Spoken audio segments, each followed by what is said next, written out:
बिस्मिल्लाहिर्रहमानिर्रहीम अस्सलाम वालेकुम। 10th साइंस फिज़िक्स के न्यूमेरिकल्स 13 चैप्टर का लेक्चर स्टार्ट करने लगे हैं। सबसे पहले आप लोगों को स्मार्ट सिलेबस के लिहाज से बताता चलूँ, 13 चैप्टर के हमारे 10 के 10 सवाल स्मार्ट सिलेबस का हिस्सा हैं। इसमें से पहले 8 जो है वो हमारे क्लास वर्क के तौर पर शामिल है और 9वां और 10वां जो है वो हमारे होमवर्क के तौर पर शामिल है। ठीक हो गया बच्चों? तो अब हम पहले क्वेश्चन से स्टार्ट करते हैं। मैं पहला क्वेश्चन बुक से पढ़ रहा हूँ, आप लोग प्लीज़ अपनी अपनी बुक से फॉलो कीजिए। 13.1, कितने नेगेटिव तौर पर चार्ज ज़रात का चार्ज 100 माइक्रो कूलम के बराबर होगा, जबकि एक नेगेटिव तौर पर चार्ज ज़रे पर 1.6 इंटू 10⁻⁻19 कूलम चार्ज है। ठीक है, अब ज़रा इंग्लिश में बताने लगा हूँ इस सवाल को कि जो जुमला लिखा, कितने नेगेटिव तौर पर चार्ज ज़रात का चार्ज 100 माइक्रो कूलम के बराबर होगा, तो वहाँ कुछ ऐसे है कि how much charged particles, like charge of how much charged particles will be equal to 100 microcoulomb when one negatively charged particle has a charge of 1.6 into 10⁻⁻19 coulombs। ये प्लीज़ अपनी बुक से फॉलो कर लीजिएगा, क्योंकि मैंने अपनी वर्डिंग में पढ़ा तो अल्फाज चेंज हो सकते हैं। तो हम स्टार्ट कर रहे हैं। हमारे पास जो पहली चीज़ दी हुई है वो चार्ज की मिकदार है, जिसको हम Q से ज़ाहिर करते हैं, जो कि दिया हुआ है 100 माइक्रो कॉलम। ठीक है, अब याद रखिए कि एक माइक्रो कॉलम में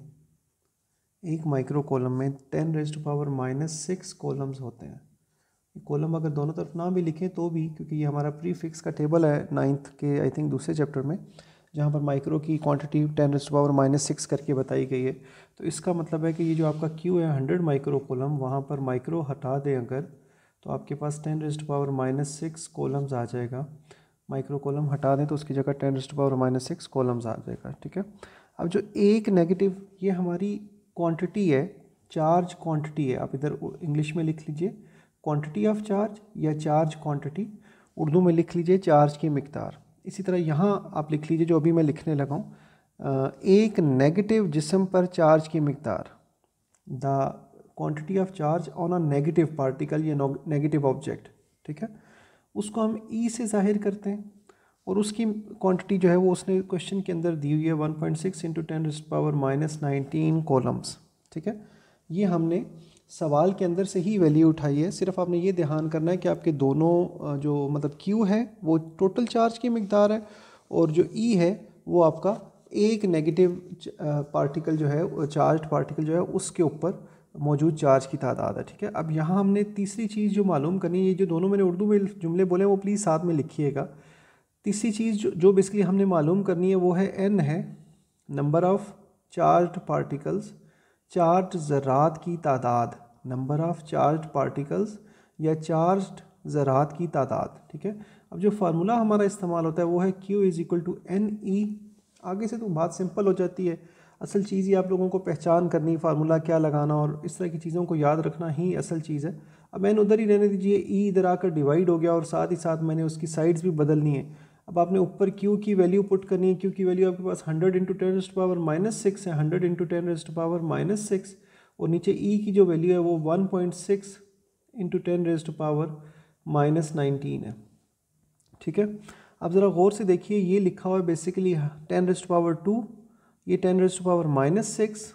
ठीक है, और ये नीचे 10⁻⁻19। अगर आप इसको 10⁻² ना गिने और 100 को कैलकुलेटर पर 1.6 पर डिवाइड करें, तो आपके पास 100 डिवाइडेड बाय 1.6 करने पर जो आंसर आना चाहिए वो मुझे एक मिनट चेक कर लूँ मैं, फिर उसके बाद आप लोगों को बताता हूँ।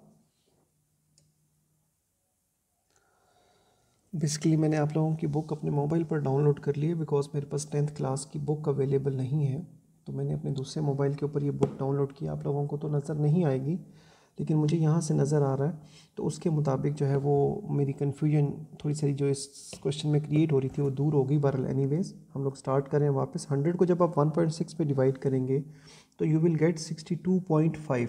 ठीक है, और ये जो 10⁻⁻6 और 10⁻⁻19 है, इन दोनों की बेसिस सेम है। ठीक है, जब इन दोनों की बेसिस सेम है तो 10⁻⁻6 के साथ -19 ऊपर आकर +19 हो जाएगा।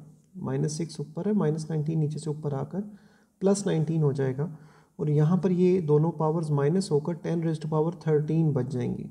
ठीक है, तो बेसिकली जो मुझे कन्फ्यूजन थी वो इसी 13 के लिहाज से आ रही थी। तो जब मैंने बुक में से आंसर देखा है तो वहाँ पे 14 लिखा हो, तो वो फिर मेरी कन्फ्यूजन दूर हो गई, क्योंकि इसे हमने जब साइंटिफिक नोटेशन में लिखना है, पॉइंट को यहाँ से यहाँ एक नंबर मूव करना है, ठीक है, तो उसके लिए हमें लेफ़्ट साइड पे मूव करने की वजह से 10 की पावर पॉजिटिव में आएगी, और सिर्फ एक नंबर मूव किया तो 10 की पावर 1 आएगी, ठीक है।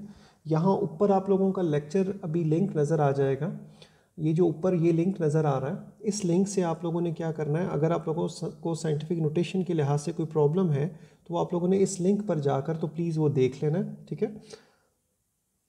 तो अगर आप लोगों को साइंटिफिक नोटेशन आती है तो आप यहीं से लेक्चर कंटिन्यू कर सकते हैं, वरना जो आपको ऊपर लिंक नज़र आया है उस लिंक पर जाकर आप लोगों को पहले साइंटिफिक नोटेशन वाला लेक्चर देख लीजिए, उसके बाद यहाँ वापस आ जाइए। तो मैंने पॉइंट यहाँ से यहाँ एक नंबर शिफ्ट किया तो 10⁻1 बीच में आ गई, और क्योंकि लेफ़्ट की तरफ पॉइंट मूव किया तो 10⁻1 पॉजिटिव में आया है, तो इसलिए +1 लिखने की ज़रूरत नहीं थी मुझे, तो मैंने सिर्फ 10 लिख दिया। अब ये 6.25 तो ऐसे ही रहेगा, लेकिन 10⁻, ये वाली 1 और ये वाली 13 दोनों मल्टीप्लाई हो रही हैं, बेसिस सेम है तो पावर्स ऐड हो जाएंगी। तो इस तरह जो है वो आपके पास जो आंसर आ जाएगा वो 6.25 × 10⁻14 आ जाएगा। नंबर ऑफ़ पार्टिकल्स है, तो बेसिकली उसके साथ यूनिट कोई नहीं है, ठीक है। अब अगर हम अपने दूसरे क्वेश्चन पर आ जाएं 13.2, ये प्लीज़ क्वेश्चन अपने पास नोट कर लीजिए। आप लोग वीडियो को पॉज करके आराम से अपने पास क्वेश्चन नोट कर लीजिए।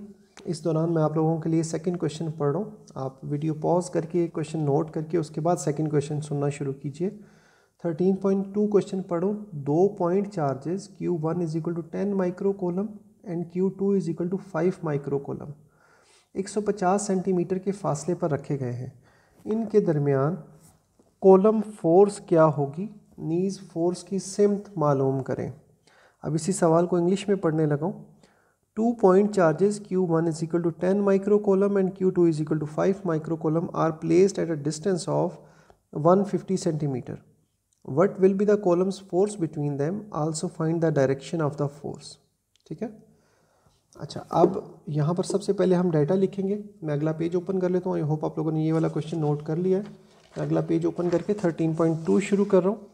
यहाँ एक बात प्लीज़ नोट कीजिएगा कि 13.3 जो है वो मैं फिर करवाऊँगा नहीं, वो आप लोगों ने खुद ही करनी होगी। एक बात मुझे बताना भूल गया कि 10 न्यूमेरिकल्स के मैंने 3 पार्ट किए हैं। पहले दिन मैं 3 करवाऊँगा, दूसरे दिन मैं दूसरे लेक्चर में मैं 3 करवाऊँगा, और तीसरे लेक्चर में 4 न्यूमेरिकल्स कवर करेंगे, क्योंकि करने 10 के 10 हैं। तो मैं जो हूँ वो मतलब जो बीच में से करवाने वाले होंगे क्लास वर्क और होमवर्क से कता नज़र कि कौन सा क्लास वर्क है कौन सा होमवर्क है, इस बात से कता नज़र मैं आप लोगों को अपने हिसाब से क्वेश्चंस करवाऊँगा, ताकि आप लोगों को जो है वो क्वेश्चन समझ आ जाए। तो 13.1 हमारा हो गया। अभी 13.2 करूँ। 13.3 जो है वो सिर्फ थोड़ा सा हल्का सा एक्सप्लेन करूँगा, और उसके बाद वो क्वेश्चन आप लोगों ने खुद करना होगा। तो मैं एक दफ़ा फिर रिपीट कर दूँ कि हम लोगों ने 13.1 से लेके 13.3 आज के लेक्चर में कवर करने हैं। कल यानी आने वाले लेक्चर में आप लोग 13.4 से 13.6 तक करेंगे, और फिर इस चैप्टर का तीसरा लेक्चर होगा 13.7 टू 13.10। उसमें आप तीसरे लेक्चर में अपने न्यूमेरिकल्स को फिनिश करेंगे। साथ साथ मैं बताता जाऊंगा कि जैसे आज मैं बता रहा हूँ कि 2 न्यूमेरिकल्स मैं समझा रहा हूँ करके पूरे बता रहा हूँ, और तीसरा मैं सिर्फ समझाऊंगा, वो आप लोगों ने खुद सॉल्व करना होगा, ठीक है। तो इसी तरह मैं डेली बताता जाऊंगा कि कौन सा सवाल मैंने करवाना है, कौन सा आप लोगों ने करना है। पर आप 13.2 पर मैं न्यूमेरिकल का डाटा लिखना शुरू करने लगा हूँ। हमें 2 चार्जेस दिए गए, 2 पॉइंट चार्जेस दिए गए हैं, यानी Q1 और Q2। Q1 दिया हुआ है 10 माइक्रो कोलम और Q2 दिया हुआ है 5 माइक्रो कोलम। वही पुरानी लॉजिक जो पिछले सवाल में की, उसके तहत माइक्रो कोलम को हटाकर उसकी जगह 10⁻⁻6 कॉलम्स मैंने लिख लिया, ठीक है।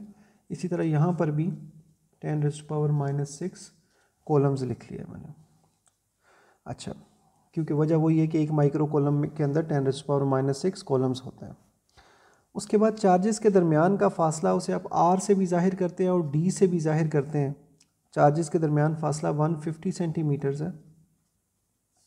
सेंटीमीटर्स को मीटर में बदलने के लिए मेरे से डायरेक्ट लिखने गया, बहरहाल आपने इसे अगले स्टेप में, चले मैं इसको काट देता हूँ। 150 को आपने 100 से डिवाइड करना है तो ये मीटर्स में बदल जाएगा, जिसका मतलब है 150 को 100 पे जब डिवाइड करेंगे तो यू विल गेट 1.5 मीटर्स।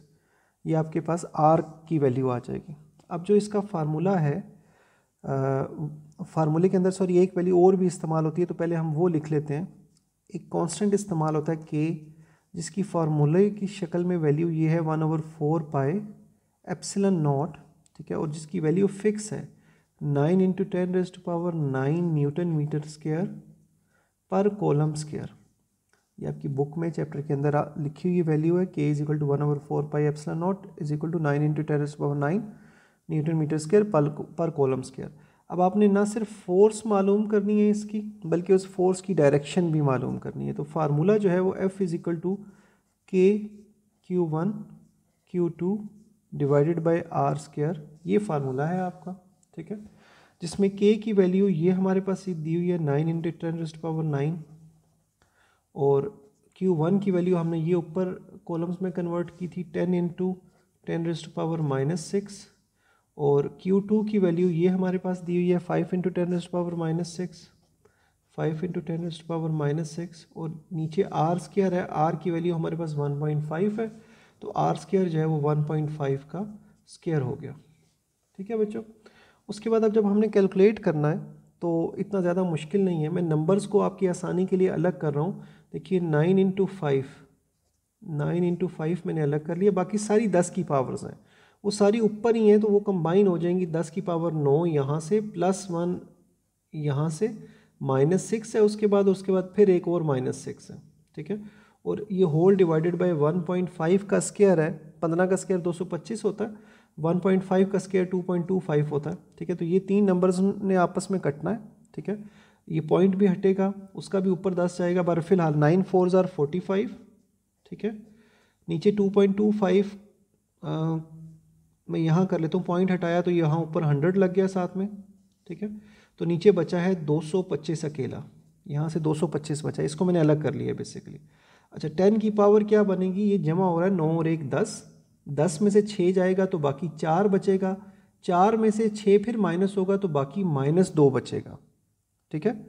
और साथ में ये 10 की पावर 2 भी आएगी, ये वाली 10 की पावर 2 हो गई, 1 के साथ 2 जीरोस का मतलब है 10 पावर 2।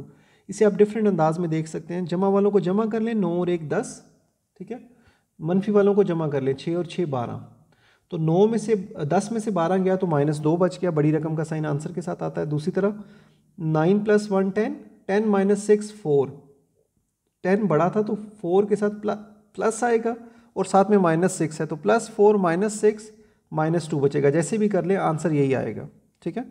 अब जब आप इन दोनों को डिवाइड करेंगे कैलकुलेटर के ऊपर, 45 को डिवाइड करेंगे 225 के ऊपर, ठीक है, तो आपके पास एक आंसर आएगा। वो आंसर चेक करके मैं अभी लिखता हूँ। अभी फ़िलहाल मैं यहाँ फोर्स मेंशन कर रहा हूँ और उसके साथ मैं आप लोगों को ये बता रहा हूँ कि ये जो 10⁻⁻² और 10⁻+2 है, ये बेसिकली 10⁻⁻² +2 इकट्ठा हो गया। अगले स्टेप में 10⁻0 हो जाएगा और किसी भी चीज़ की पावर 0 हो तो आंसर उसका सिंपल 1 हो जाता है। तो बेसिकली ये वाली बात ख़त्म हो जाएगी, ठीक है। मैं इसको बजाय कैलकुलेटर पे करने के ऐसे ही काट रहा हूँ। 5 9 = 45, 5 4 = 20, 5 और 9 5 = 45, तो ये वहाँ बचा है 1/5, ऊपर 1 है नीचे 5 है, ठीक है। क्योंकि स्टेप आगे लिखना था मैंने, इसको प्लीज़ अपने पास वीडियो को पॉज कीजिए, आराम से अपने पास क्वेश्चन को नोट कर लीजिए, ऊपर से भी नोट कीजिए और फिर उसके बाद ये नीचे से भी नोट कर लीजिए, ठीक है, वीडियो को पॉज करके। तो मैं क्योंकि स्टेप आगे लिखना था इसलिए मैंने 1/5 पूरे का पूरा एज इट इज़ लिख लिया है। तो मेरे पास F जो है वो आ रहा है 0.2 न्यूटन्स। 1 को जब 5 पे डिवाइड करेंगे आप, 1 को जब 5 पे डिवाइड करेंगे तो यू विल गेट 0.2 और 10⁻² + 2 जो है वो 10⁻0 हो गया, ठीक है। 10⁻0 जो होता है वो 1 के इक्वल होता है और 1 से मल्टीप्लाई करके ये 0.2 न्यूटन ही रह जाएगा। फोर्स आपकी आंसर आ जाएगा 0.2 न्यूटन, ठीक है। ये तो हमने फोर्स निकाली। दूसरा हमने इस फोर्स की डायरेक्शन सिम्थ भी मालूम करनी थी। तो यहाँ पर मुख्तसर सी बात है डायरेक्शन के लिहाज से, पहले उर्दू में एक्सप्लेन करता हूँ, फिर उर्दू में जुमला बोलूँगा आप लोगों ने क्या लिखना है और फिर इंग्लिश में कोशिश करूँगा जुमला यहाँ लिख दूँ ताकि आप लोग उसे कॉपी कर सकें, ठीक है। आप लोग वीडियो को पॉज करके इतने हिस्से को नोट भी कर लीजिए प्लीज़। तो उसके बाद आपने डायरेक्शन लिखनी है, सिम्थ लिखनी है। देखिए दोनों चार्जेस Q1 और Q2 दोनों पॉजिटिव हैं, तो जब दोनों चार्जेस एक जैसे हैं तो वो एक दूसरे को रिपेल करेंगे, यानी एक दूसरे को दूर करेंगे, ठीक है। तो आपने उर्दू में जुमला लिखना है, हेडिंग देनी है सिम्थ और आगे उर्दू में जुमला लिखना है क्योंकि दोनों चार्जेस एक जैसे हैं लिहाजा इनके दरमियान फोर्स दफ़ा की फोर्स होगी, ठीक है। तो वो दफ़ा की फोर्स की सिम्थ में आपकी ये वाली फोर्स भी होगी। मतलब मैं पूरी बात कर रहा हूँ, आगे मैंने सिर्फ दोनों चार्जेस के दरमियान की फोर्सेस की बात की, अब मैं फोर्स की डायरेक्शन की बात कर रहा हूँ। दोबारा बोल रहा हूँ, आप हेडिंग देंगे सिम्थ, उसके बाद लिखेंगे क्योंकि दोनों चार्जेस एक जैसे हैं लिहाजा इनके दरमियान फोर्स की सिमत में होगी। ठीक है, एक दफ़ा फिर रिपीट कर रहा हूँ, क्योंकि दोनों चार्जेस एक जैसे हैं लिहाजा इनके दरमियान फोर्स की सिमत में होगी। ठीक है, इंग्लिश में मैं लिख रहा हूँ डायरेक्शन के बारे में। ठीक है, direction, since both charges are same,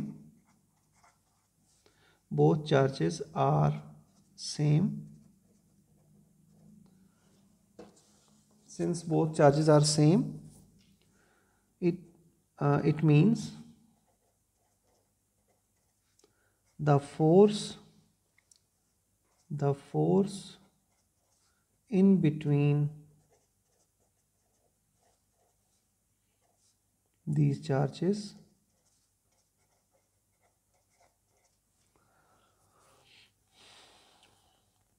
will be the force in between these charges will be in the direction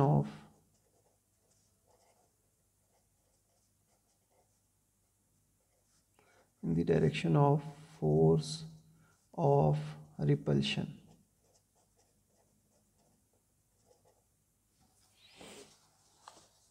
ये मैंने लिख के सामने रख दिया। पहले मैं फिर दोबारा से उर्दू में एक्सप्लेन कर देता हूँ। उर्दू में क्या बताया मैंने आपको कि दोनों चार्जेस एक जैसे हैं यानी पॉजिटिव चार्जेस है तो उनके दरमियान फोर्स दफ़ा की फोर्स होगी यानी रिपल्शन की फोर्स होगी। ठीक है, तो उर्दू में मैंने जुमला बोला था क्योंकि दोनों चार्जेस एक जैसे हैं लिहाजा इनके दरमियान फोर्स दफ़ा की फोर्स की सिमत में होगी।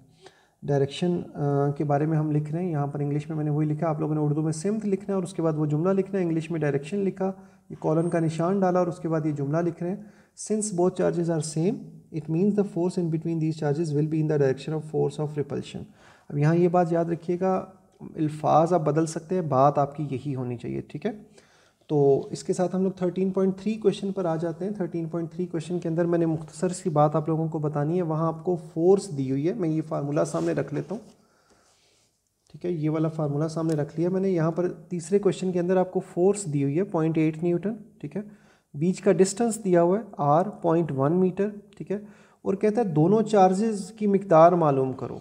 दोनों चार्जेस की मिकदार मालूम करो, तो कांस्टेंट की वैल्यू तो आपको पहले ही पता है, लेकिन यहाँ उसने दोनों चार्जेस के बारे में ये कहा है कि दोनों चार्जेस इक्वल हैं। ठीक है, तो इसी तरीके से आप r की वैल्यू, k की वैल्यू, f की वैल्यू लिखेंगे। वहाँ f की वैल्यू 0.8 न्यूटन है। ठीक है, उसके बाद फार्मूला लिखने से पहले आप ये लिखेंगे डाटा के अंदर आपकी एक बात ऐड होगी, वो क्या होगी कि Q1 जो है वो इक्वल है Q2 के, और उसको आप नाम फिर दे लेंगे Q का।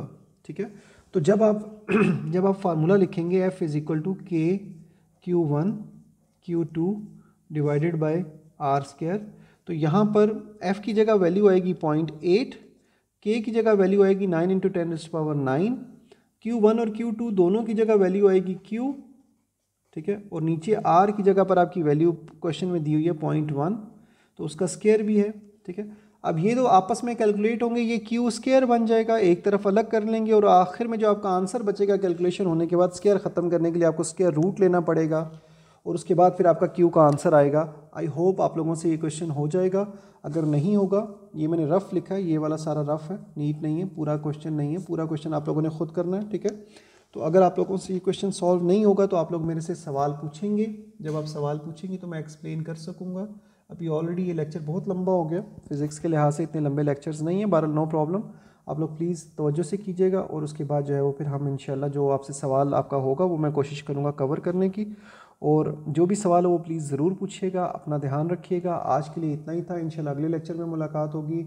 अल्लाह हाफिज़।